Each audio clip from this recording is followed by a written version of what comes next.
Yeah, you just see a lot of weird stuff in homes, and you have to do a lot of unique things, like sitting on their beds, like talking to them about stuff while they're playing video games, or just different weird stuff that I didn't know therapy was like. Like I didn't like no one taught me that in school. It was like, oh, therapy, like you can do it by going into a house and sitting on their couch with their dog on your lap and talking to them about this, or um having to go up to their room and like kind of view their space and get to know them that way. It's like, well, this is kind of different.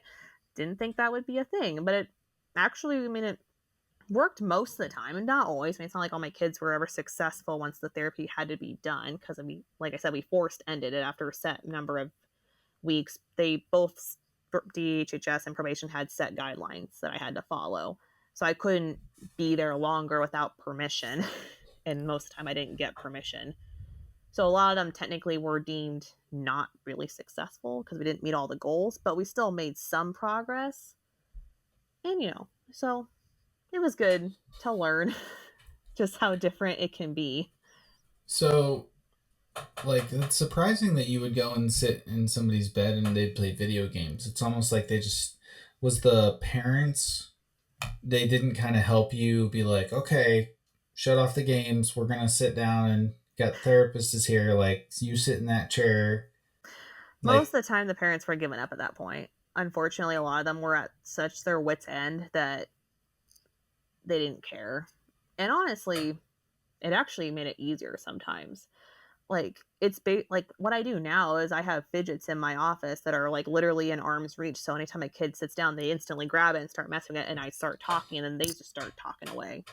Because a lot of times when you have all these diagnosed, like anxiety, depression, trauma, PTSD, ADHD, there's like so much built up tension and energy, especially when you're going to therapy and you have to talk about crap you don't want to talk about. Then fidgeting with something actually is relaxing.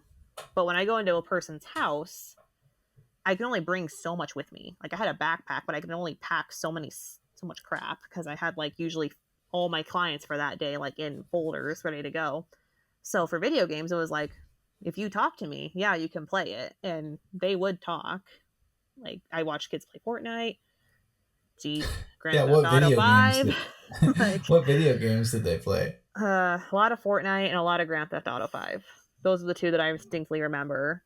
The GTA one was interesting because all he wanted to do was try to steal an airplane. Like he was doing it on like open, like free roam mode, so he wasn't like doing the story. And so he always wanted to go to this airport to steal this airplane, and he never could get it. And so as I'm watching him do it, I'm like, how can we relate this to your life right now and your emotions and your anger? Like, and I would try to like connect it.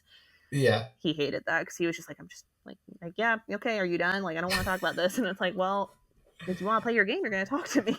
So, That probably made him angry, because like if you're playing a video game and you're trying to accomplish something and you just keep dying, or in that game that maybe the the cops worst. are getting him, It's it's the like worst. it's the worst. It's infuriating.